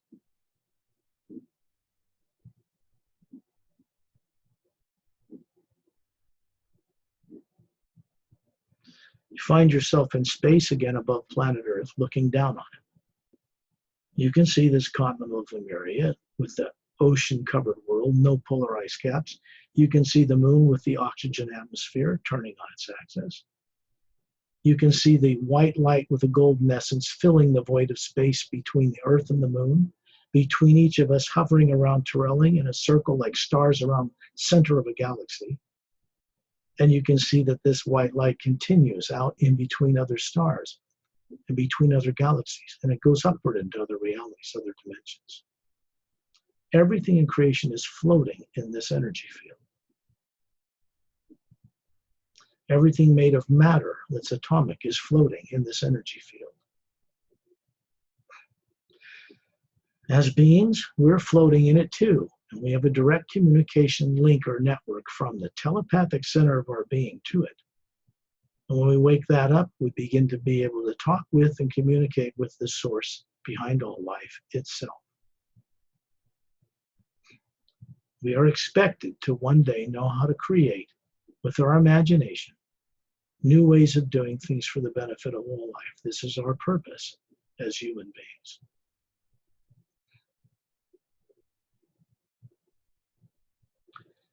When you look out in space, you can see a tunnel begin to form. It looks like blue-green water whirling clockwise.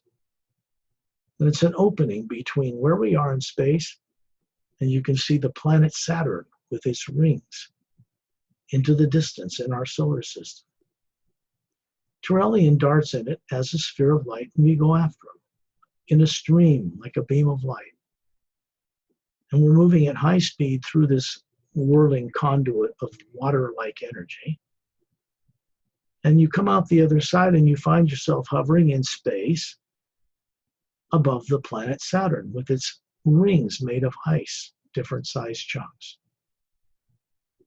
And you look down and you can see underneath the surface layer of the ice rings of Saturn, which are fairly narrow, like 1.5 miles wide or something, they're not very wide, is this long cylindrical ship with blue-gray metal, luminous blue halo around it. It's an anti-gravity field. It has curved bridge windows on the front side facing it, and on the other side, there's an identical bridge. It can move through space and time, or beyond it, across great distances, piloted from either end of the ship. And we're looking at these disc-shaped ships, 30 feet across, with 3 semi-spheric pods in the bottom, and kind of a cobalt blue, almost translucent, glass-like top. It isn't glass, it's metal, or a composite. And they're moving in a stream towards the central section of this mile-long cylindrical-shaped ship, slightly flattened on the top. And as they approach the center of the hall lights up and the ship passes right through the molecular matter. These ships raise their molecular time rate up enough to pass through the molecules of the ship. And you can see them returning to their normal state and landing in rows near a conveyor type belt running down a long, curved rectangular, it's like a launch bay. There are no launch bay doors on these ships. They do not open. Ships enter and exit the hull by going into an altered, how would I say it, a slightly raised molecular time rate. They become part of a parallel dimension and then move in the ship, then lower the time rate and land. Very practical. These ships are designed to go across vast distances in our galaxy and can travel to other galaxies as well. They travel through interdimensional doorways, and the ships are designed without launch bay openings. For the security and safety of the ship, it's a sealed unit. Now let's go find out. Let's go meet some people from other worlds on this ship. It's called the Emerald Star Cruiser. It's one of the smaller versions of Galactic Alliance, Interdimensional Alliance of Worlds craft. It's manned by beings, human and otherwise, mostly human and humanoid from other world systems. And you're going to find yourself suddenly appear in a large, long, oval chamber that runs down the lake of the ship, because near these windows, when you look at this ship, you can see horizontal, vertical, oval windows surrounding the entire circumference just above the central dividing line of the hull. And we're standing on a plush blue carpet, looking at egg-shaped chairs with blue cushions and kind of oval-shaped blue glass top tables. There are personnel, several hundred, standing in different areas around this large, it's like a, how would I say it, 30 feet high chamber? Could be taller than that. And you can see ship's personnel standing there, and then they see us come in and appear hovering as spheres of light in their area. And when you look at these people with human bodies on this ship, you can see a sphere of light, the real them, hovering above those bodies to greet us. There's Turelian. He's as big as we are, a little brighter perhaps. It's tough for him. He can manifest his body here, but he's 18 feet tall. He could fit in here. So you see him appear just in front of the Atma that he is. And then you find yourself with this physical form that looks like you, perfectly healthy, about 36.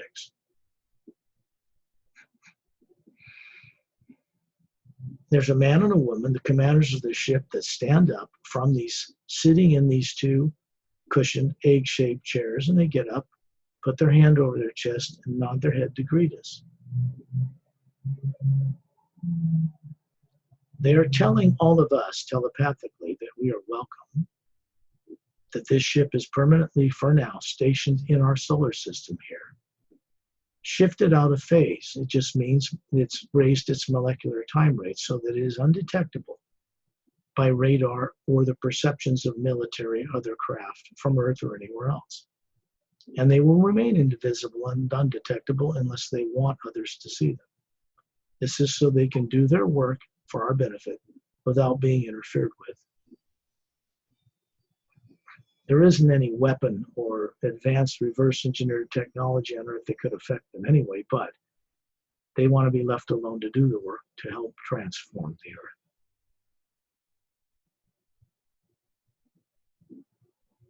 You're going to find several couples, men and women from different planets, different skin colors, eye colors, hair color. They're going to walk up to each one of you on this trip, who's ever listening to this show, if you go through this journey. And then they're going to speak to you telepathically, and you're going to learn something about yourself, what your association is with those two beings, if you knew them before. The fact is, this Galactic Alliance and the master teachers they bring on board with them in every journey are aware of who you are on Earth now. This is important because with your permission, they'll begin to work with you at night when you're out of your body. You put the body in the trance state called sleep, and they'll begin to help you in comfortable surroundings to unravel the tight subconscious knot of your fear so that you can co-creatively of free will be rid of it with their assistance. This you must do of free will in this out-of-body state when you don't have the influences you grew up with on Earth along with you.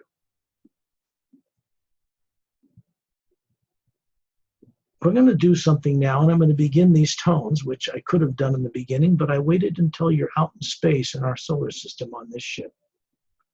And these are done so that it affects the bodies you're running on different dimensions you don't probably know are there or remember. And it will shut down the subconscious negative programs so that more of who you are as a being can awaken. And of your own free will, you can bring memory of this journey back into your brain on Earth and download it into that body that never had anything like this put into it before. This is important, because you'll begin to think like a galactic or cosmic citizen. You'll begin to walk around on Earth knowing other planets exist and other beings, and you'll be aware of your multidimensional nature more than you ever have been before. These tones go up in pitch, and they will simply shut off negative drives in all these levels for your benefit. I'll begin these tones now.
You.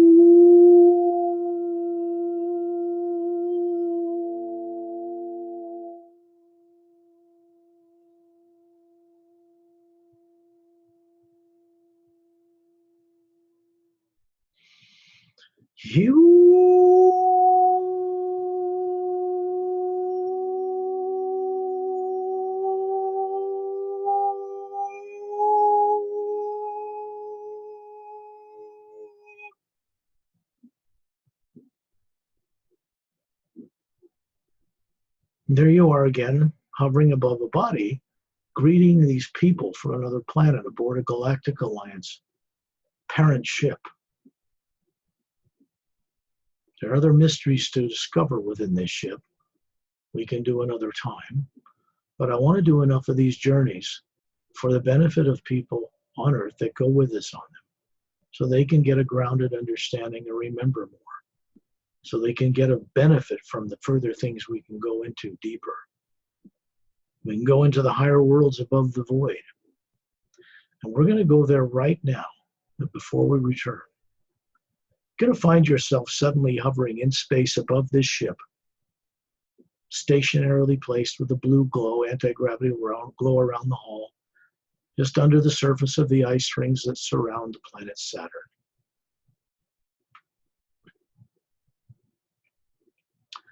And you're going to see a doorway open up in the wonderful white energy of space with a golden essence to it. It's not black. And it looks like a blue-green energy field of water, like a tunnel straight up.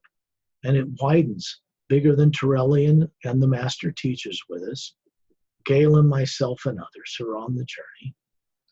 There are over 100 other beings that have come with us in a circle around us, men and women from different planets, that are going on this journey up above the void so they can report back to their people the experience these people from Earth are undertaking, which still amazes them that people so unconscious on Earth can actually get out of their bodies and go to such high places. They actually know the lower dimensions quite well, but they're not that familiar with the upper world, so they're going with us so that they can share this telepathically with their people when they return about our experience. And millions, even billions of people will gain this experience. That helps them focus more on doing their job to transform the backward planet Earth as it is today.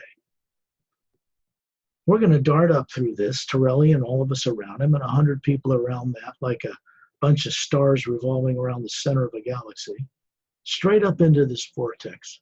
You can see through the transparent walls of this blue-green energy whirling clockwise around us like water, but it's luminous. And we go up at a tremendous speed, and you can see millions of galaxies on different levels passing below us when you look through this barrier. And you come out the other side into a pale blue atmosphere that seems to go on forever in every direction. There's nothing here of any physical structure. It's a pale blue energy, but it seems empty to you. When you look down, you find this vortex looking down all the way to that ship and the ice rings of Saturn vanish.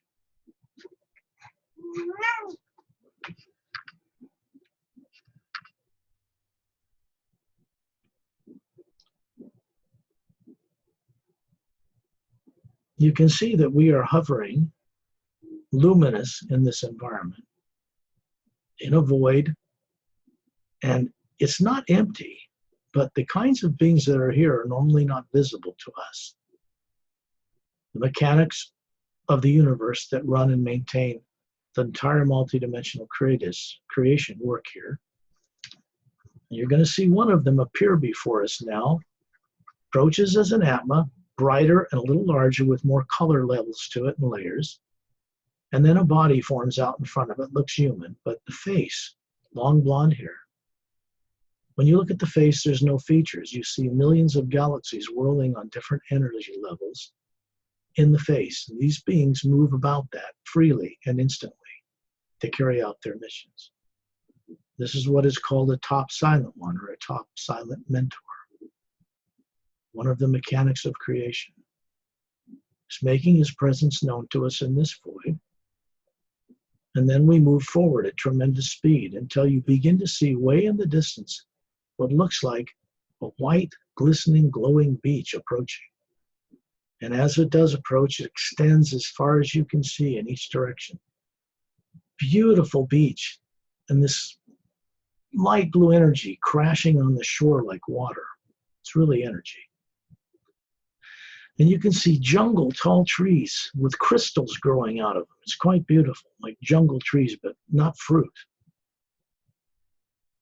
And we're moving over the top of those jungle trees, crossing over this shore into another land.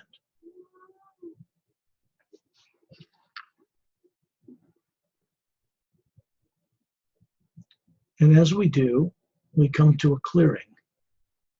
And it's a clearing with a white marble floor, and there's a fountain in the center of it.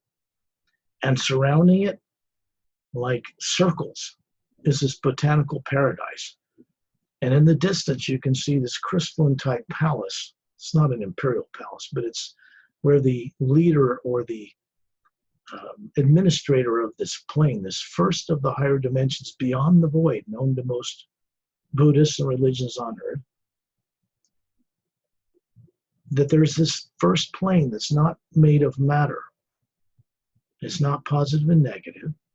We are there as Atmas, which is the only way you can get there, not in bodies. And you can look down on this fountain, and in the fountain, it looks like a white marble fountain or white alabaster with scalloped edges. It's on a kind of a blue square pedestal, and in this blue square pedestal is standing a man, a statue, with bare feet, bronzed of skin, bald head, two golden bracelets on his upper arms, and his hands are down at his side with his palms open, pouring a white light with a golden essence into this bowl. Looks to be about 36, but ageless. And the bowl is filled with this luminous water that's flowing over the sides in an even glistening sheet. And as it hits the ground, it vanishes. Standing on the white marble floor that surrounds it, 100 feet across, is the man himself. He looks like a man. Bare feet, white tunic from the waist down, bare-chested, perfectly built, strong of muscles. Hands, basically, he's just got folded arms, smiling at us. And he is welcoming us to this first realm, above the void. His name is Satnam. It means true name, or the source, or for this plane, of the primordial first sound behind creation, the hue, which we did earlier.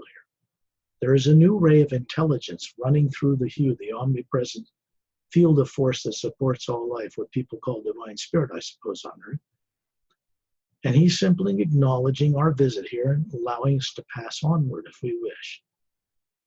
When you look out into between this fountain and this palace up against a long snow-covered mountain range, you can see pasture lands and fields of grass with odd-looking cattle, different animals you've seen on earth, grazing there peacefully together.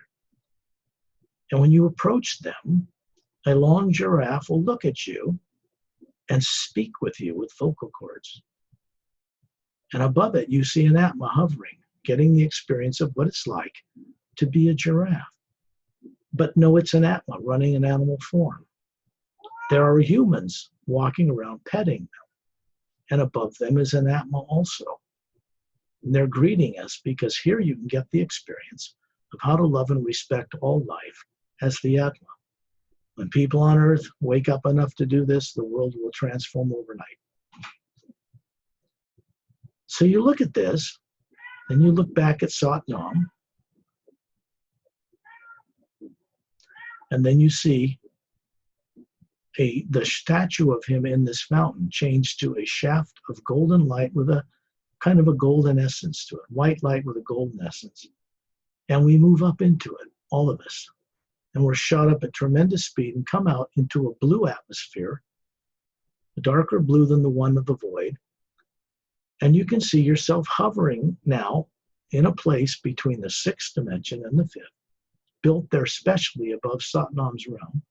And this is the Hue Expansion Ray Academy. This is where beings are being trained and giving co-creative imagining with each other to make this change in creation in the lower worlds take place. This retiring of evil is an experiment. You are floating in a blue atmosphere, looking down on a massive piece of land, floating in space in a blue atmosphere, with a white glowing beach in a circle all the way around its circumference. There are 6 mountain peaks in the center, snow-covered, in a hexagon. You can look down and see them. Off to the west is a tall blue glass tower, like a minaret, smooth-sided, transparent, with a kind of a semi-spherical dome administration area. Then it goes up to a point like a minaret. That's the administration area for this realm. This massive land is floating in a blue atmosphere. There are no stars, no planets, no suns. It is an energy field that maintains this creation, made up of the hue and the new ray and the hue that has a blue tinge to it. You can see that down at the base of this blue glass tower are these white marble-type roadways that extend in straight lines like the spokes of a bicycle tire in every direction through this jungle growth, perfectly landscaped, and each road ends up at this white beach around the circumference of this landmass. When they come to the base of the mountain on the other side of the blue glass tower, they go through tunnels, and they come out all the way on the beach on the other side. Out each one of these roadways to the left and the right are clearings with training facilities. What we're going to do today for this radio show situation, call it a radio show if you want, we're going to go out this western roadway. Whatever you conceive of as west, you just go out to the end of it, fall over the top of this jungle, and it ends on a white beach with this blue energy gently moving up against it like it's water. But it's really another aspect of this blue energy, a little darker than the atmosphere. And we're going to put our feet down into that white sand. You're going to feel your feet sink into it. And a certain type of white light with a golden essence is going to move up your legs, up your body. You look up smiling. You see the sphere that you are, the Atma, the real you, the soul, hovering there, receiving this energy and moving it out into the center of its being, a little bit of a gold tinge to it. That creates a field of energy surrounding you as an Atma, a protective energy that's golden in color. Now, this is to help you recover having a multidimensional consciousness. The Atma is capable of this, even while you're running a human body on Earth.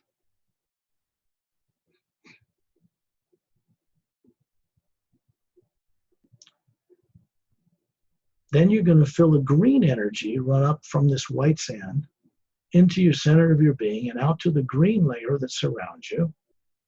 It goes, the natural being has a white core and a little bit of a yellow one with teardrop-shaped faculties in it on a certain thickness. And it goes from orange, from white to yellow to orange, to green to blue to lavender to violet, and there's a kind of a subtle golden energy surrounding it. This is what the solar Atma actually looks like. It is made of energy, but not nuclear. This green energy is to help you recall or remember what you've been made to forget subconsciously before you were born on the planet Earth. That history and what was done to you will awaken in you when you're ready to handle it in a balanced way. Then you find yourself suddenly hovering above this Hue Expansion Ray Academy, looking down on the 6 mountain peaks. And down in the center of those 6 mountain peaks, in a valley, scooped out between the mountains, you can see a sphere. Way up in the atmosphere, you can see a cobalt blue sphere. It's transparent, hovering above a rectangle blue lapis lazuli gold. It's blue laced with gold, hovering above this pedestal on an island, surrounded by beautiful landscape flower gardens and a blue-green lake around it. You can look up from there right next to this blue sphere, feel that you're there, and see these 6 mountain peaks in the blue atmosphere above them. This sphere receives energy from planes far above it, higher dimensions, the source behind all life itself, transforms it to feed and sustain this reality, The Hue Expansion Ray Academy is new. It did not exist in creation before about 7.5 years ago, Earth time. It was done to make a place available for master teachers, each of us, and the mechanics of the universe, the silent mentors, to co-create together new ways of making the lower dimensions, finally, mirrors of the upper worlds. This is what this place is for. We are here to begin to realize we are co-creators with this new process. Your being here says out loud that you are awakening to your ability to be a co-creator with this great change. You are, after all, comprised of exactly the same type of energy as the source, many planes above here. Our purpose is to knowingly be conscious co-creators with that source. This is why we exist as a human being, the Atma. The human body you run is not the human being, human or human. The hue is a sound we create to open a door in the pineal gland through which the being can transmit energy and awareness into the physical form under the right conditions. It's also the doorway through which you get in and out of the physical body, especially at night when you put the body in the trance state called sleep. You're going to feel, when you look at this cobalt blue sphere, you can see Tyrellians suddenly appear deep inside it. And then you find yourself hovering in this cobalt blue energy field. It's gigantic. And you can see a white light with a gold tinge roaring as a beam or a shaft of light down through the center of it. And we're going to move into the center of that shaft of light as energy, as atmas, and be shot down, straight down through a conduit until we come out of an opening hovering above the parallel dimension on Earth, where Earth has all oceans and no polar ice caps. Where we started this journey, you can see the moon with the oxygen atmosphere and the 5 domes on the one side, another dome on the back. And lakes and rivers, it's alive and turns on its axis. This is a prototype. There's much going on that landmass down there in experimentation and in ways to work out the ways to unravel the tight knot of the subconsciously unaware people of Earth. This is what's being done there. And then you see the Earth reappear that you're used to with polar ice caps and the barren moon with craters. And then you find yourself hovering above where you live in the atmosphere, looking down on your city, right through the dome, the home of where you live, and you can see the body sitting there, eyes closed in the trance state called sleep. And then you find yourself hovering above that body as a sphere of light, smiling kindly down on it. Now, you run like a reel, a motion picture, this experience from beginning to end quickly, and you move it down into the pineal gland, into the brain, store it there as an experience this brain never had, and then move that energy, which is a white light with a gold tinge, out through your brain, out through your body, and out into the world, where it continues to flow for your benefit and the benefit of all life. Then when you're ready, open your eyes.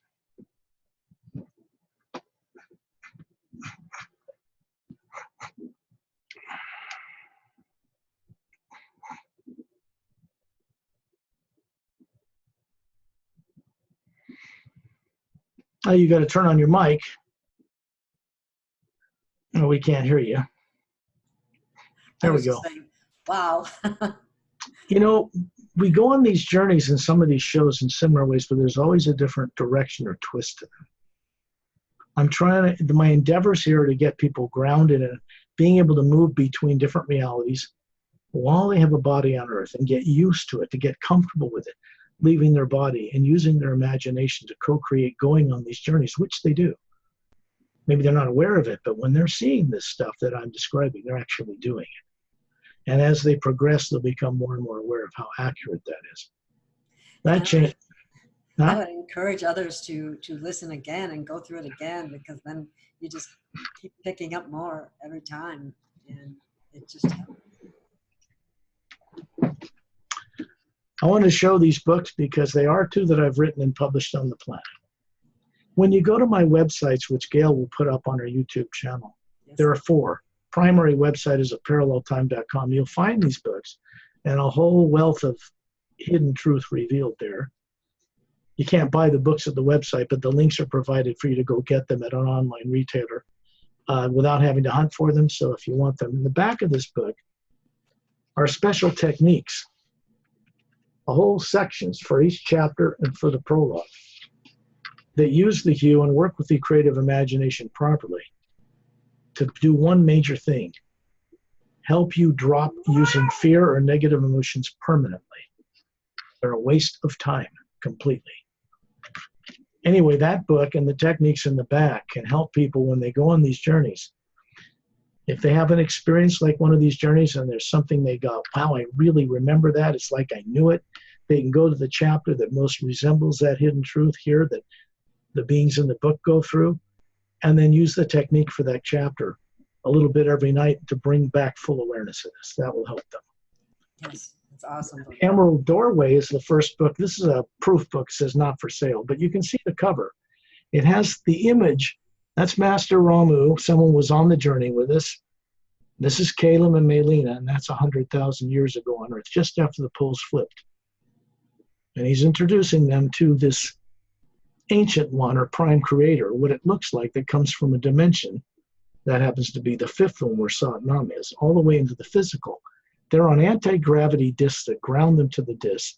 The little creature there is Etta. He's a Dren. He's not human. It's an organic silica-based creature that evolved on Opelum's water-covered world. It's on the other side of our galaxy. And he can levitate or fly through the air as an organic creature. He evolved with this ability. So he's intelligent. He has a photographic memory. He has vocal cords. He can talk with you or talk with you in your mind. Quite evolved, courageous to a fault. He would die for you to protect you, and he's not even human. So this, introducing these kinds of things, there's Caleb's ship. They've left it on these discs. They're being introduced by this master teacher to what they really are. Because above each of them, they don't know yet, is this hovering. So this is interesting. It's on the front cover. And this is the first of 3 books. This is published, and it really opens an interdimensional doorway of understanding for the hidden history of Earth and our solar system. And then that goes out into awakening galactic history that people have been made to forget. So I'll publish the other 2 books when these become more aware around the planet. They're already written. So I wanted to leave your audience with that. Thank you, Scott. And I wanted to thank you for having the courage to do this. Oh, you're more than welcome. I'm so happy that I did. You know, me too. And I'm looking forward to doing more of them. So in your journey tonight, wherever you travel, safe journey, wonderful experiences. I wish everybody pleasant dreams. Have a wonderfully ever more balancing awakening on this planet. Thank you. Bye for now. Bye, everyone.